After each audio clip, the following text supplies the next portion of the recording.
నాకు 100 మంది పిల్లలు అని టెలిగ్రామ్ CEO చెప్తున్నాడని ఇక్కడ వేటు SMSలో మనం ఒక న్యూస్ చూస్తూ ఉన్నాం. ఇవాళ ఆగస్టు 1, 2024. తనకింకా పెళ్లి కాలేదని కానీ 100 మంది పిల్లలు ఉన్నారని టెలిగ్రామ్ CEO పావెల్ దురోవ్ తెలిపారు.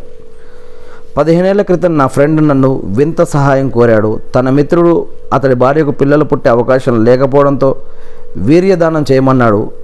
మొదట్లో నవ్వుకున్న, ఆ తర్వాత సమస్య తీవ్రత అర్థమైంది. ఇదొక సామాజిక బాధ్యత అని గుర్తించా.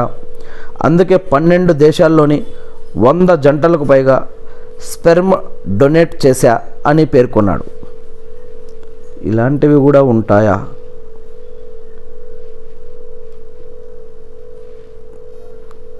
ఇది ప్రతి సృష్టికి అనుగుణమా కాదా? ఇది కొన్ని మతాలు ఒప్పుకోవచ్చు, ఒప్పుకోకపోవచ్చు. ఏంటో